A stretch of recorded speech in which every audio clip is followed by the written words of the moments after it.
Good afternoon, everybody.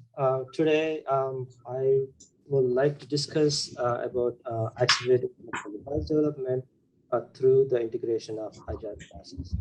The Agile process is very prominent in the software industry. In the software industry, what they do is they take a piece of code and they go through the whole life cycle, testing, development, testing, and validation. And once they have a piece of code, and then there are multiple parallel people, teams does multiple parallel piece of codes. And after all those testing is done, they can combine all of them and do a final product. So we are exploring to see if that kind of process is helpful in medical device development, and through that we could probably accelerate. The advent of the 3D printing and cadaver studies with using rat, pig, cadavers, I think it is possible. I'm going to walk you through a portion of my project. So in the traditionally in the medical device development pathway, so the first phase is you have initiation, the opportunity, risk analysis. Once you are good to go, then the phase 2, and that you have prototyping done, and then feasibility analysis has been done, and maybe some bench tests. But this goes through a development, validate, design process. So once you have this prototype done, then you do a clinical study, preclinical studies with animal experiments to show the efficacy and the safety data, not efficacy, the safety data for doing the clinical studies. So in the phase 2 and phase 3, you iteratively doing design, development, verification, and validation of the device product. And then in the phase 4, you do final validation in the clinical studies with human subject population.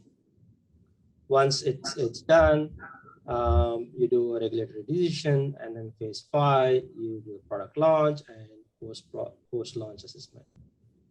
I'm going to try to walk you through different steps in my project. So here in the phase 1, the opportunity for us is to use peripheral neural interfaces to restore sensation and limb loss. So the idea is to implant electrodes in the nerves so that we can stimulate the sensory fibers to provide sensory feedback to the amputees who is wearing the prosthetic limb. The prosthetic limb, as you know, they don't have any sensors that can sense and send it back to the person. At the same time, we can also use the same electrodes or different set of electrodes to record from the motor fibers that can control the prosthetic limb. And today, the state of the art, they use EMG to control the prosthetic limb. But neural electrodes that can implanted in the nerves can be recorded and do a more fine control. And also now bioelectronic medicine in these new technology studies where they're using the PNI, the peripheral neural interfaces, that means neural electrodes, to modulate neural signals for treating variety of diseases such as cardiovascular conditions, rheumatoid arthritis, obesity. So the idea in here is, so instead of basically, give me 1 second, to stimulate our system to provide neural signals for treating the diseases. So, so now we have an opportunity. We know what we want to do. Now we want to select what kind of peripheral neural interfaces we need. So the need says that we need a higher selectivity. That means we can recruit a population of neurons that are distinct so that we can control very precise location and modality. right? And at the same time, we don't want, and then we want to reduce implantation complexity. That means, and if you want to implant electrodes, then we don't need to do an elaborate surgery like 2 hours, 3 hours, and following. And then by reducing complexity, we can also reduce invasiveness. That means that we don't want to open the body to nerves and then also open the fascicles. So we want to reduce the invasiveness and also reduce the implantation complexity and increase the selectivity. So in order to do that, so with the literature, we could say that the intraneural electrodes, that is electrodes that implanted into the nerve, such as time and life electrode, is good for the for increasing the selectivity. However, they increase the implantation complexity and also invasiveness because you have to go to the nerve to implant the electrodes. So the concept is the same thing, that to implant electrodes in the fascicles for increased neural activity, but at the same time, we want to reduce implantation complexity and the invasiveness. So towards the goal, the first step, the first problem that we have acknowledged, come across is that the nerve is compliant. And then whenever you implant the electrodes, the nerve buckles during implantations. So in the part of the goal, the first goal is for us to develop a mechanical device for supporting the nerve during the implantation of multiple intravascular electrodes. So in the phase 2, 3, and 4, where so if you do phase 2, 3, and 4, where you have prototyping, preclinical studies, and the clinical studies, this is where a lot of time is spent, a lot of money is spent. So if we could use this agile process, maybe we can, quickly, whether this device can be feasible or not, we can try to figure that out. So the traditional way of doing development is, any device development is a very standard waterfall method. So first you gather all the user needs, whatever the needs that you need, and create a conceptual device, a design, and then take these needs to design and design input, and then make a CAD model or a prototype model. Then you design and fabricate the device, and then do the verification. The verification means, are we building the thing right to the user needs that we want? It doesn't say that how invalidate. So the validation means that is the objectives of the device is met. Not only just user needs, but objectives of the clinical objectives is met.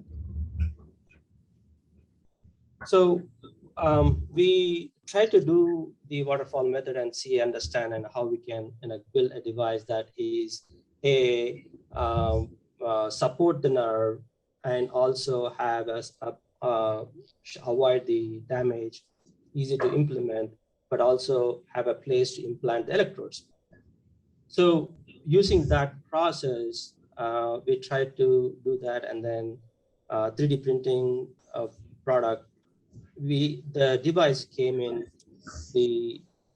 so we did the iterations, version 1 and version 2.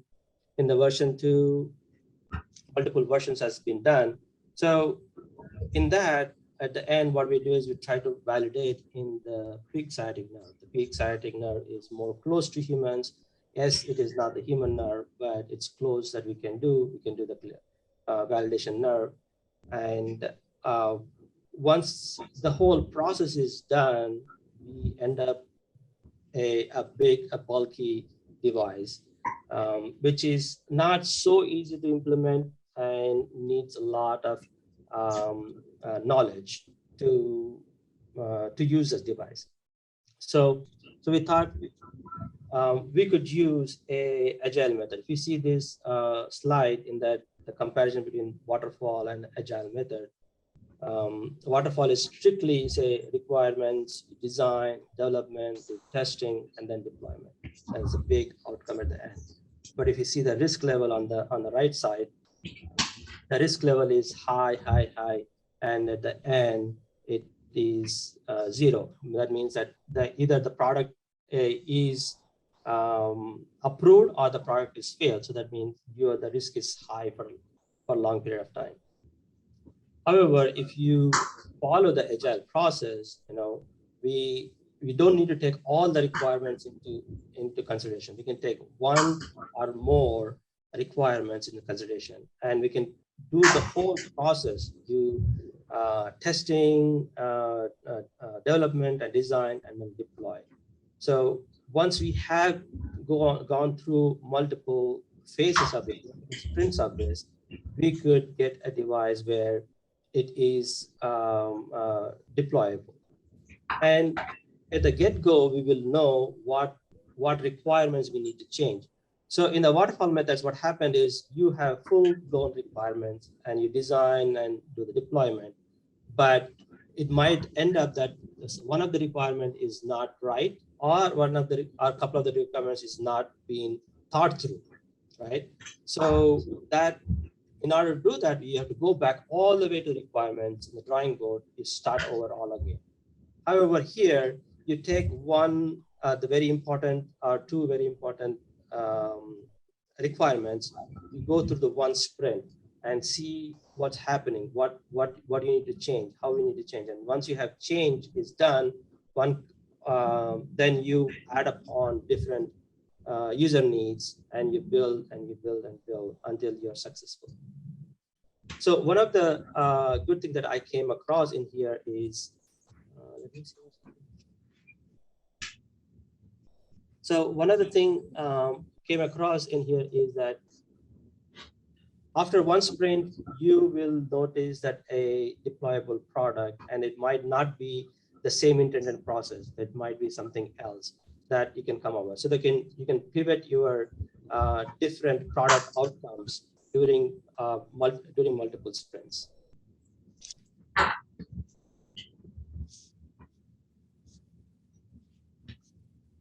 So what our conclusions are, like with the waterfall method, the stricter and sequential process, we end up in bulky devices, and the devices were not scalable to human-sized nerves.